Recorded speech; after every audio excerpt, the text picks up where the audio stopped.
couple of things that amaze me that the world is not really talking about on this Egypt story. One, the coming insurrection.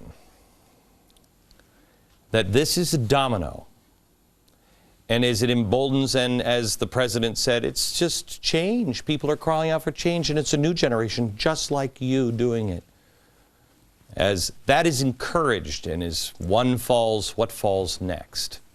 And the connections. I want to show you a member of the Socialist Workers' Party in Europe, in England, where she had never seen anything like this. And now she's bringing that home to England. Watch. I was lucky enough to spend 4 days in Tahrir Square this week. And I have to say, I mean, I've been a revolutionary for, over 25 years, but to actually witness a revolution taking place in front of your very eyes, what I saw in Tahrir Square was the most inspiring and humbling experience. They're not broken. They're still fighting, and they're a beacon of hope, not just in Egypt, but across the Arab world and across the globe. We need to give them solidarity. We give them solidarity here, but I tell you what, one bit of good solidarity would be, why don't we try and bring down our own government, the warmongers and the cutters? Let's do that. Oh. Okay, why no one in the press will talk about the larger ramifications is beyond me. And then there's one other thing.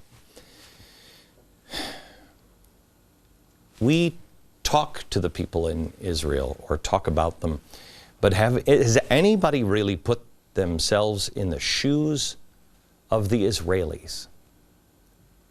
This is on their border. This is what has helped keep their country stable. Dori Gold is here. He is the former Israeli ambassador to the United Nations and author of The Rise of Nuclear Iran, How Tehran Defies the West. Dori, welcome, sir. How are you? Thank you, Glenn. Good to be with you. Can you tell me, first of all, what when you heard that he might step down today, and there was no idea what comes next, and you see what's happening in Jordan and on Saturday in Algeria, et cetera, what is the average Israeli feeling? I think there are really 2 points that come from the current developments that we're seeing. Number one, I think Israelis are concerned that the peace treaty between Israel and Egypt from 1979 remain something that is preserved. We really do believe that many of the Egyptian national security leaders see the peace treaty with Israel as an Egyptian interest, and therefore we're hopeful that there won't be any change. But there are many new forces coming into the Egyptian political system, perhaps in the future, like the Muslim Brotherhood, who are already calling for tearing up the peace treaty. No, that's our number one concern. Well, number two. Hang on just a second. I just have to stop you there. Our intelligence chief said today, no, the Muslim Brotherhood, they're totally fine. They're peaceful people. Don't worry about them, Dori. Well, frankly, I'm just going to have to be blunt about it.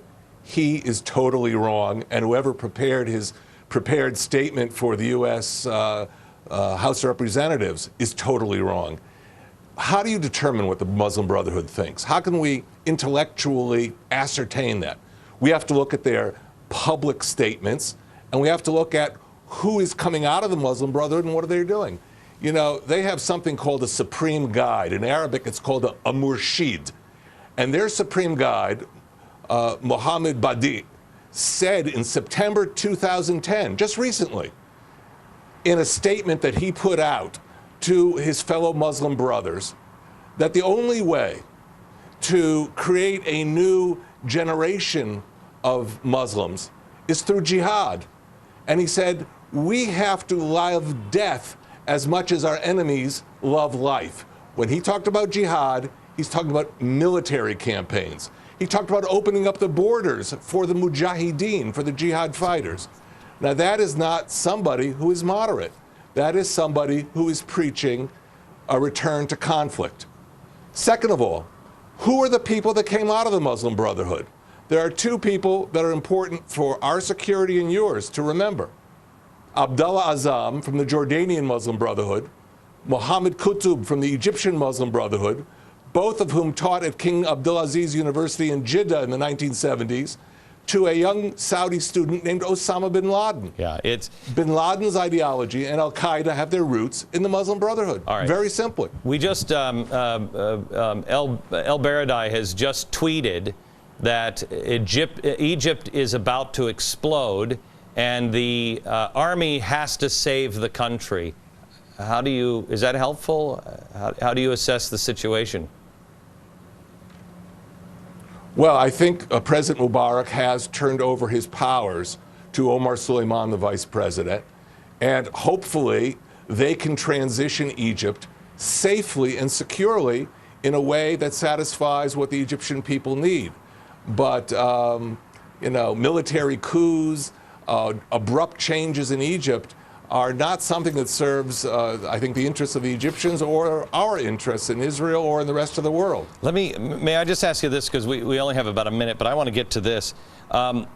This is a report on the Red and Green Alliance, and you can't get anybody in America to report on this. Can you explain what's going on in just London? Yeah. In my own research institute, we wanted to understand how it was that Trotskyites and Islamists were working together to seek the boycott of Israel in British stores. And what we found was that this alliance called the Red-Green Alliance between the far left and Islamist groups had been born in Britain and in fact held conferences in Cairo between 2002 and 2007 where this alliance grew much stronger. And perhaps you saw evidence of it in the clip you showed earlier from the Socialist Workers' Party. That's a Trotskyite party.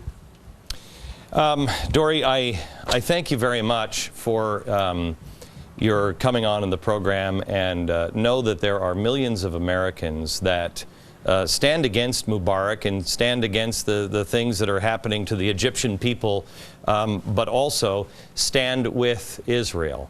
I don't know how this ends, but millions of Americans are praying for Jews all around the world and Israel every single night. God bless you. Well, thank you. Thank you very much. You bet. Back in a minute.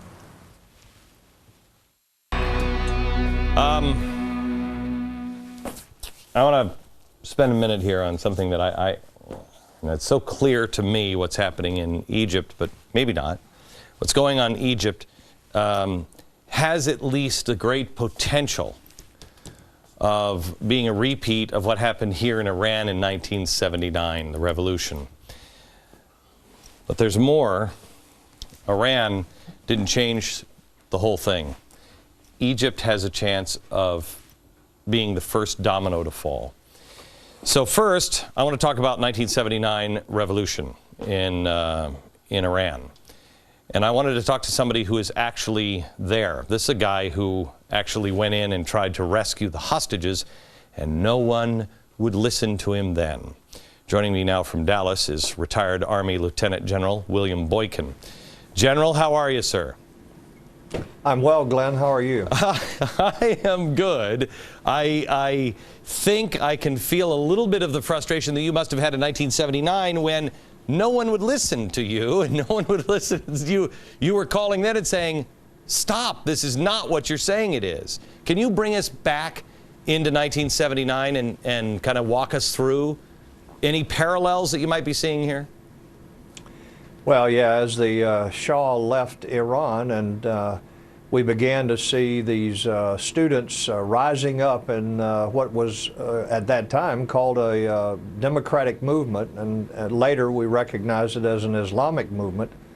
They eventually took the U.S. Embassy and took ultimately 53 American hostages and held them there for 444 days. And then the Ayatollah returned 30 days after these students had succeeded in taking over our embassy and our hostages, and what was touted as a democratic revolution very rapidly was recognized as an Islamic revolution. And today we have an Islamic Republic in Iran and Sharia law and a nascent nuclear program.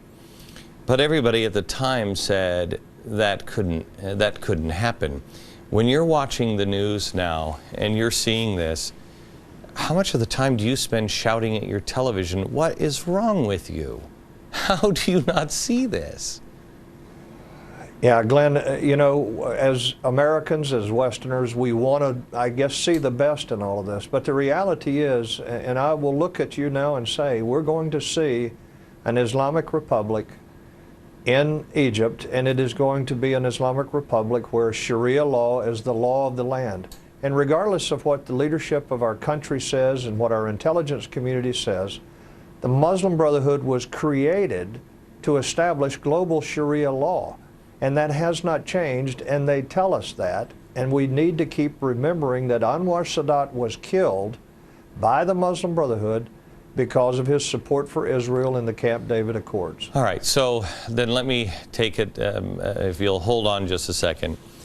Let me talk about the ramifications, because you're talking about a caliphate, but you also say that it will just first fall in as Egypt. This will be the first domino. Let's talk about the domino theory when we come back.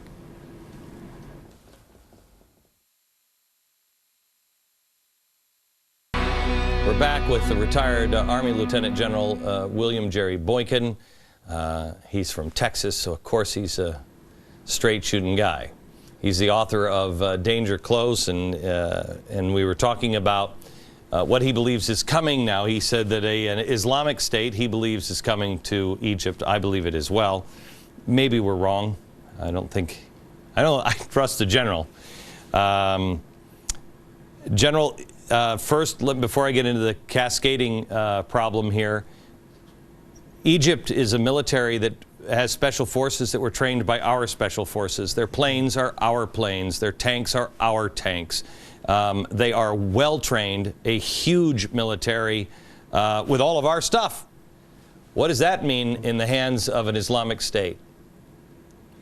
Well, first of all, I think the military, because of the training and influence we've had, have conducted themselves quite well. But if you look at the capabilities they had, as you pointed out, in the hands of an Islamic government, a government that is bent on destroying Israel, which is the stated, one of the stated missions of the Muslim Brotherhood, Israel must be very concerned about that, because the equipment they have is largely U.S. made. Do you believe we're looking at war with Israel at any time in the near future? You've seen the rhetoric, and I think Dory Gold made some very good points. You've seen the rhetoric since this started in Egypt about preparing for war, and that war is a war against Israel. Only God knows whether we'll actually have war there, but I would tell you that the Muslim Brotherhood is determined to destroy Israel. And I think there's a real threat. Algeria, which is right off the coast of Spain in northern Africa, is going to have a huge day of rage, they're calling it. Been organized now for 15 days that we know of. And that is on Saturday in Jordan. Things are starting to fall apart. What happens to the Middle East now that this is falling apart in Egypt? Remember, Glenn, there were two seminal events that increased the recruiting to the jihadist cause. One was 444 days that they held our hostages, and the other was when the Russians left Afghanistan defeated. The recruiting to the jihadist cause went off the scale because they proclaimed that Allah had shown them favor. That's what's going to happen now. They will be encouraged and emboldened, and there will be more of what we're seeing in Egypt now. Back in a minute. Final thoughts. Tomorrow, more on what all of this means in perspective you won't get anywhere else, including, look out, gang, it's going to hit you here from New York. Good night, America.